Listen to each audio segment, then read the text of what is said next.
ನಮಸ್ಕಾರ ಸ್ನೇಹಿತರೆ, ಇವತ್ತು ನಾವೇನ್ ಇಲ್ಲಿ ಬಂದಿದ್ದೀವಿ, ನವಾಜ್ ಅಂತ ಹೇಳ್ಬಿಟ್ಟು ಇವ್ರ ಹೆಸರು. ಇಲ್ಲೇ ನಮ್ಮ ಹತ್ರದಲ್ಲಿರೋ ಏರಿಯಾಲ್ಲೇ ಇರೋದು. ಇದೇನ್ ನೀವು ಇವ್ರ ಕೈ ನೋಡ್ತಾ ಇದ್ದೀರಾ, ಈ ಕೈಯಲ್ಲಿ ಏನಾಗಿದೆ ಅಂದ್ರೆ ಈ ಡ್ರಗ್ಸ್ ತಗೊಳ್ಳೋದ್ರಿಂದ ಈ ಇಂಜೆಕ್ಷನ್ಸ್ ಸಿರಿಂಜ್ ಗಳನ್ನ ತಗೊಳ್ತಾರೆ ಗೊತ್ತಾ. ಮೆಡಿಕಲ್ ನಲ್ಲಿ ಹೋಗಿ ಒಂದು ಟ್ಯಾಬ್ಲೆಟ್ ನ ತಗೊಂಡು ಅದನ್ನ ಬಿಸಿ ಮಾಡಿ ಅದನ್ನ ಒಂದು ಸಿರಿಂಜ್ ಆಗಿ ಮಾಡಿ ಅದನ್ನ ತಗೊಳ್ತಾರೆ. ಆ ನರದಲ್ಲಿ ಹೋಗೋ ಜಾಗದಲ್ಲಿ ಪಕ್ಕದಲ್ಲಿ ಮಾಂಸಕ್ಕೆ ಹೋಗಿ ನೋಡಿ ಇಷ್ಟೆಲ್ಲ ಎಫೆಡ್ ಆಗಿದೆ. ಮಾಂಸ ಎಲ್ಲ ಹೋಗಿ ಅಲ್ಲಿ ಒಳಗೆ ಮೂಳೆ ಕಾಣಿಸ್ತಾ ಇದೆ. ತಾವೆಲ್ಲ ನೋಡ್ಬೇಕು. ಇದು ಒಂದು ವಿಡಿಯೋ ಮಾಡ್ತಾ ಇರೋದೇನಂದ್ರೆ ನನಗೆ ಮಾರ್ಕೆಟಿಂಗ್ ಗೋಸ್ಕರ ಅಥವಾ ಬೇರೆ ಏನೇ ವಿಚಾರಕ್ಕಲ್ಲ.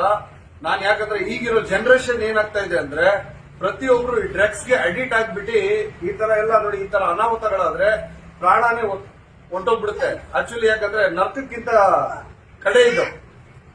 ಯಾಕಂದ್ರೆ ಇಂಥ ಜೀವನ ನಾವು ಮಾಡ್ಬೇಕಂದ್ರೆ ನರ್ಕ ಬೇಕಾದ್ರೂ ಸಹಿಸ್ಕೊಬಹುದು, ಈ ಜೀವನ ನಡೆಸಕ್ಕಾಗಲ್ಲ. ಯಾಕಂದ್ರೆ ಇವ್ರು ನೋಡಿ ಎಷ್ಟು ಕಷ್ಟ ಪಡ್ತಾ ಇದಾರಂದ್ರೆ ಯಾವ್ದೋ ಒಂದ್ ಕಡೆ ಹೋಗ್ಬಿಟ್ಟು ಯಾವನೋ ಒಬ್ಬ ಫ್ರೆಂಡ್ ಒಂದ್ಸಲಿ ಅವನ್ನ ಕರ್ಕೊಂಡು ಹೋಗ್ಬಿಟ್ಟು ಮಾಡಿಸ್ ತೋರ್ಸ್ಬಿಟ್ಟ ಹೇಗ್ ಮಾಡ್ಬೇಕು ಅಂತ, ಡ್ರಗ್ಸ್ ಎಡಿಟ್ ಮಾಡ್ಬಿಟ್ಬಿಟ್ಟ.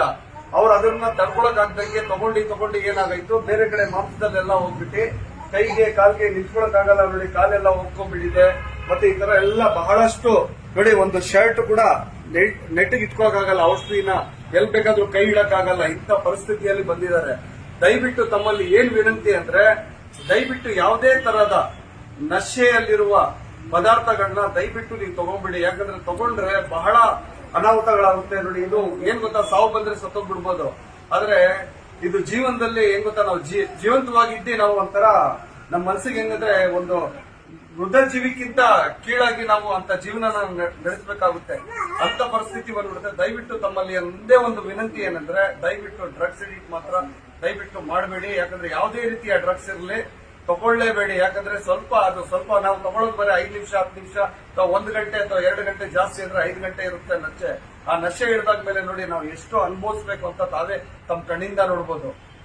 ತಮ್ಮಲ್ಲಿ ಒಂದೇ ಒಂದು ವಿನಂತಿ ಏನಂದ್ರೆ ಬೇರೆ ಯಾರಿಗೂ ಈ ತರ ಆಗ್ಬಾರ್ದಂದ್ರೆ ಈ ವಿಡಿಯೋನ ಎಷ್ಟು ಜಾಸ್ತಿ ಆಗುತ್ತೆ ಅಷ್ಟು ವಿಡಿಯೋನ ವೈರಲ್ ಮಾಡಿ ಬೇರೆಯವ್ರಿಗೆ ತಲುಪಿಸಿ. ಯಾಕಂದ್ರೆ ಬೇರೆಯವ್ರು ನೋಡಿದಾಗ ನಶೆ ಮಾಡೋರಿಗೆ ಗೊತ್ತಾಗ್ಬೇಕು ನಶೆ ಮಾಡೋದ್ರಿಂದ ಏನೆಲ್ಲ ಅನಾಹುತಗಳಾಗುತ್ತೆ ಅಂತ ದಯವಿಟ್ಟು ಅರ್ಥ ಮಾಡ್ಕೊಳ್ಳಿ.